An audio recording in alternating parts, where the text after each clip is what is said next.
mga nanak dyan? Hindi kami makalabas dito. Ako lang lang kami dito sa bahay, sa kwarto. Hindi naman sinabi ng agent sa akin na ganito yung trabaho dito eh. Ano bang trabaho mo dyan? Ano naman na dito?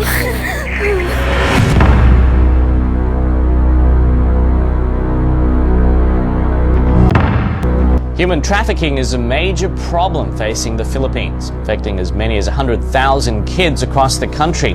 Well-known rescued kids are taking their traffickers to court with the help of one advocacy foundation. Isa-isang nasasagip ng mga Pilipinong biktima ng human trafficking mula sa iba't ibang bansa sa Middle East at Africa, tulad ng Lebanon, Syria, Cyprus, Indonesia, Singapore at Malaysia. Sa Malaysia matatagpuan ang pinakamalaking konsentrasyon ng mga babaeng nabibitag sa human trafficking. Pag nakarating na sila ng Malaysia, maaari na rin po silang makakuha ng flight patungo pa sa ibang bansa tulad ng Lebanon or sa Middle East na undocumented. Ito ang tinututukan ng pinagsanib na puwersa ng Department of Justice, National Bureau of Investigation, Bureau of Immigration at Airport Authorities.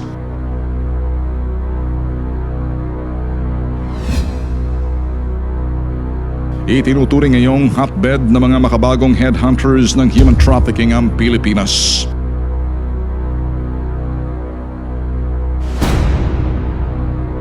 Maluwag na naisasagawa ng sindikato ang kanilang modus dahil sa pakikipagsabwata ng ilang immigration officers sa mga paliparan. Well, sa mga nangyayari, very possible yun kasi hindi ka naman basta-basta makakalabas eh. Through our airports, no? Nang wala silang sabwat. Sabihin nila magtatrabaho sila doon pero wala naman silang kontrata, wala silang clearance sa POEA. Mga iba nakalusot, di ba? So, doon lang tayo pwede mag-conclude na may kasabwat. Bukod sa problema sa mga paliparan, isa rin sa problema ng mga otoridad ang kakulangan ng mga taong magbabantay sa mga pantalan. Ito po yung border crossing stations ng immigration ngayon. So meron kami sa Bungaw, Tawi-Tawi, meron sa Batuganding, meron sa Tibanban, meron sa Bislig, at meron din po dito sa Apari. We are slowly deploying personnel in these areas kasi nga po alam po natin na ito po ang mga stations na malapit na po sa Malaysia, sa Indonesia. Ito po rin ay ginagamit na paraan para makaalis ng Pilipinas. Napakahirap po din magbantay dito dahil pwede po silang dumaan sa mga isla na maliliit na bangka. At yun po ang challenge sa immigration dito sa border crossing stations na to. Malaking puntos ito sa sindikato ng human trafficking. Kaya eto ngayon ang pinakamainit sa mata ng Interagency Council Against Trafficking or IACAT. Sa lahat ng mga transnational crimes, ito yung most talked about. Every year, there are about 800,000 victims of human trafficking. Sa 800,000 victims of human trafficking, 43% are women. Sa talaan ng National Bureau of Investigation o NBI, umabot na sa mahigit 1 milyon ang kababaihan na biktima ng human trafficking sa bansa. Dahil pasok na sa radar screen ng mga otoridad, nag-iba ng estilo ang mga personalidad sa likod ng sindikatong human trafficking. Talagang nag-iiba yung modus nila. Kung may madiscover ka modus, nagbabago naman sila ngayon. So maraming talagang paraan, marami silang ginagawa. Kahit yung pagpalis sa airport, nag-iiba-iba yung mga modus nila kung paano nila palalabasin yung mga kababayan natin sa airport. Kaya magagaling yung mga sindikato nito talaga. Kung dati mismong mga babaeng bibiktimahin ng kanilang nilalapitan, ngayon mga malalapit na kamag-anak ng biktima ang ginagamit ng human traffickers para agad na mabitag ang biktima sa kanilang alok. Aside from tinatake advantage mo yung kahirapan ng kamag-anak mo, you destroy the trust and confidence. Siyempre, more likely is, I will trust you dahil kamag-anak kita eh. Dahil sa tiwala ng mga biktima sa kamag-anak at kawalan ng sapat na edukasyon tungkol sa pangingibang bansa, matagumpay na nahuhulog sa patibong ng mga sindikato ang mga pobreng biktima. Prone talaga sa victimization yung ating mga tinatawag natin indigent families. Kasi yung mga traffickers, they take advantage of the vulnerability ng ating mga indigent, poverty-stricken kababayan na who would like to seek greener pastures, so to speak. So, madali silang lolokohin. Tapos sabi mo, meron na kong isang, wala naman yung pala. Patuon lang yung muna namin sa lahat ng bagay para nakabili kami. Hindi naman sinabi ng agents naman na ganito yung trabaho. Kasi, wala ko na dito. Wala akong may therapy na nahihirap dito. Kawawa naman pala ako baka sa inyo kami matulungan na pauwi. Ganito ang sinapit ng dalawang biktima ng human trafficking sa Malaysia. Ang malalapit nilang kamag-anakan ang nilapitan at niligawan ng sindikato. Sinabi po sa kanila ano po ang magiging trabaho daw po nila doon. Kundi po waitress, entertainer, kakanta lang. Yun ang po sinabi nila kaya po pumayag sila na doon na lang po sa Malaysia. Subalit tulad ng kinahihinatnan ng mga babaeng biktima ng human trafficking, ang inaakalang trabaho bilang waitress na uwi sa pagbebenta ng katawan. Ang akala po nila doon maganda po yung trabahong kahihinatnan nila. Pero hindi po yun yung nangyari. Hindi naman po sukat nila kalain na lulukuhin sila noon. Ramdam ng bitag ang labis na pag-aalala ng mga kamag-anakan ng mga biktima. Hindi na ako makatulog. Hindi na miya-miya ako na lang naiisip yung anak ko makahumapahamak doon. Tapos minsan po, pag wala raw po silang nakuhang tip doon, nangihingi lang po sila ng pagkain doon sa katabi nilang kwarto. May mga ganto po doon. Hindi naman daw po sila makatakas. Nakakulong sila doon. Eh sana po maimit po silang dalawa, yung pong mga anak ko. Sa puntong ito, tinawagan ng bitag ang mga biktimang sina Jem at Lucy. Nakamusta ka na anak dyan? Dito, napatunayan ng bitag ang kinahinatnan ng dalawang dalaga. Marami dito tao. Alam ng utang namin dito. Kaya talaga dito umisumi ko na sa para papabay. Tapos manuban, ipapayaran kami dito. Para tapos kahit na namin kung hindi kami magpapasabas ako. Kaya kami kakain dito. Bakit namin sinuha nila? Eh bakit daw? Ano pumayag namin? Hindi naman sinabi ng agents naman na ganito yung trabaho. Kasi natawa lang umuwi. Hirap na hirap na ba yung katawan mo dyan? Oo. Uwi naman dito. Alas 4. Na-stress. Pag-ibig naman. Ano na kami kakain. Si Aling Angelita, tahimik na umiiyak habang pinakikinggan ang mga hinaing ng anak. Nanay. Andito ako, nakikinig ako sa'yo. Uy, mas ko lang umuwi. Dito. Katawan namin dahil utang. Hindi sa pagbayad ng utang sa pagkain. Buwan ng mamayaran. Mahirap na nga ako dito namin. Lakasan mo anak loob mo. Gusto ko na umuwi talaga na mahirap dito. Baka naman pala ako baka sa inyo kami matulungan na pauwi. Matapos na makuha ang mahalagang impormasyon mula sa dalawang biktima, pinag-aralang mabuti ng bitag ang kanilang kaso.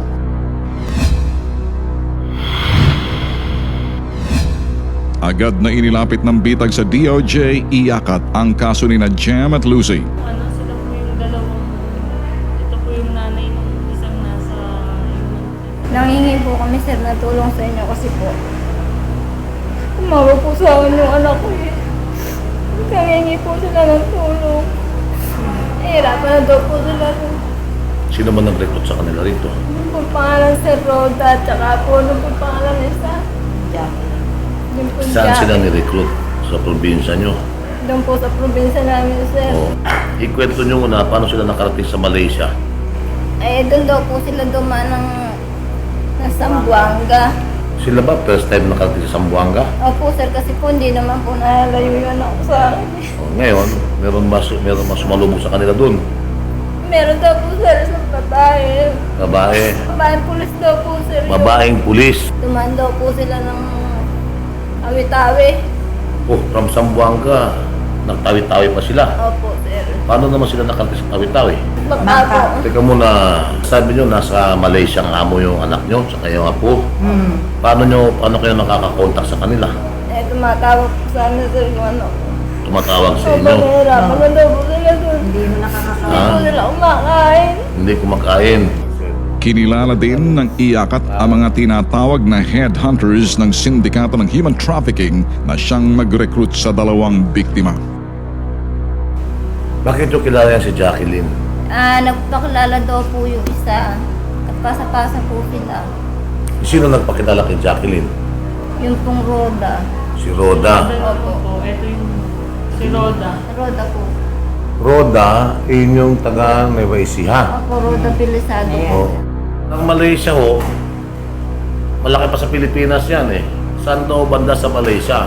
Alam dali nila kung saan sila dinala, yung sinasabi yung cafe, yung exact location, kung saan ang quarters nila. Kung yung quarters ba nila kasama malapit doon o doon mismo sa sinasabi yung cafe.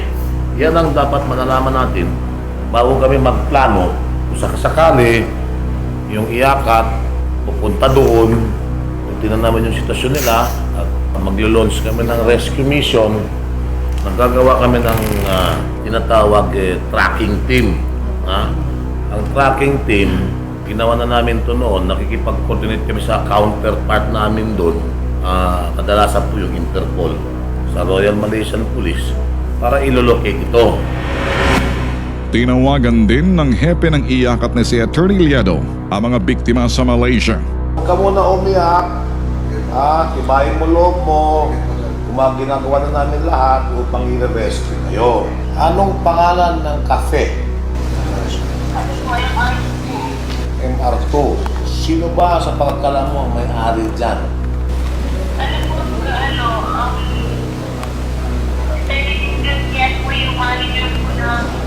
Paki-text nyo sa amin yung exact address kasi i-coordinate namin yan sa counterpart namin dyan sa Interpol sa Malaysia. Paano kayo napupunta from your quarters hanggang dun sa MR2 Cafe? Malayo ba yan? O malapit na sa quarters nyo? Relax lang kayo. Bigyan mo muna ako ng detalye para makatulong kami sa inyo. Kailangan namin ng tulungan nyo kami para i-locate yan. Ipinakausap din ng iyakat ng mga biktima sa kanilang mga kamag-anak upang lalong palakasin ang kanilang loob para sa isasagawang rescue operation. Oto, kasabi mo nanay mo ha? Ay. Kumusta ka na anak dyan? Sumipo mo tayo niya doon. Tibayin mo na ang loob mo dyan. Gumagawa lang kami ng paraan dito. Sama ko po na makuha ka na dyan. Huwag mo Hindi maging emotion. mag-iingat ka na. Mag-iingat ka.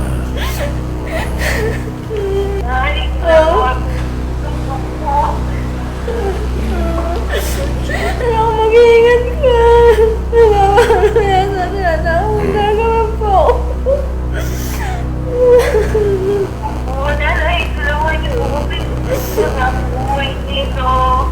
Anak, gagawin ko lahat yung paraan na. Hindi ka lang. Hindi tayong tulong. Tutulungan niyo po yung anak ko. Ayon sa iyakat, mas mabilis nilang masasagip ang mga biktima dahil tukoy na ng mga ito kung saan sila ikinukulong. Maging ang pinagtatrabahuang bar at ng mga may-ari nito na idetalye na rin ng mga biktima. Nakausap natin mismo yung mga victims. Alam nila kung sino nag-recruit sa kanila. Alam nila yung kanilang workplace dun sa Malaysia. Alam nila na yung klaseng vehicle at yung plate number na ginagamit ng manager ng establishment to ferry them. Narinig rin natin na sumalubong sa kanila ay isang uniform personnel. The priority is to rescue first the victim. That is the phase 1 of our mission. Phase 2 of the mission is preparation for filing of cases against those involved, especially uniform personnel, if any, and after prosecution, hopefully conviction. Ang kailangan po natin dito, makuha natin kaagad. Gagamitin po namin yung aming kakayahan at na makatulong po ng hindi po tayo magkakaroon ng problema. Agad na ikinasa ng IACAT ang isang rescue operation sa 2 biktima sa Malaysia.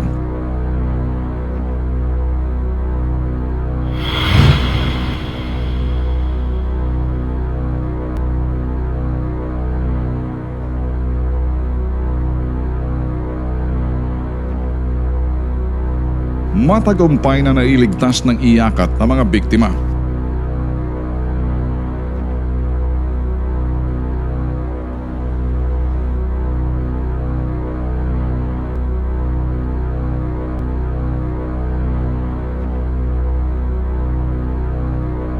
Kasama ang IACAT, Department of Social Welfare and Development or DSWD, agad nakauwi ang 2 biktima sa Pilipinas.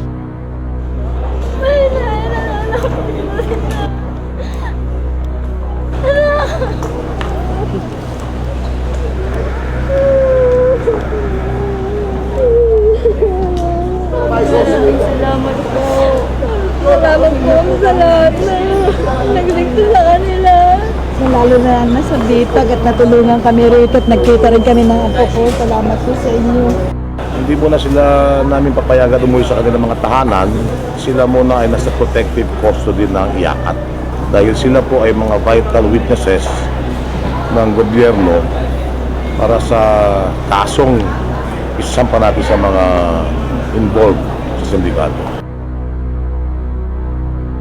Isinunod ng mga operatiba ng NBI at IACAT ang mga itinuturong recruiters sa Tawi-Tawi sa Mindanao. Ang itinuturong ulo ng sindikato na nakilala sa pangalang Roda, isang mataas na opisyal ng Bureau of Fire Protection or BFP. Subalit, naging mabilis ang kilos ng ulo ng sindikatong human trafficking. Bago pa man makarating sa Tawi-Tawi ang grupo ng DOJ, IACAT at NBI, agad nakatakas si Roda. Dahil dito, patuloy ang babala ng mga otoridad laban sa sindikato ng human trafficking. Doon sa mga gusto lumabas ng bansa, wag lang tayo maniwala basta-basta na meron tayong pag pinakakuhan kayo o sinabihan kayo na mas maganda ang buhay sa ibang bansa. Mas malaki ang risk talaga kasi hindi naman namamonitor ang gawain nyo kahit nasa ibang bansa na siya. The safest talaga kung gusto nyo magtrabaho sa ibang bansa, dumaan kayo sa PUA. Magiging alert sila, di ba? If they find something is wrong, if they feel something is wrong, they should get in touch with our agency na may nagre-recruit sa kanila para may mga record na nagpapadala. Marami kasing forms and shades of human trafficking.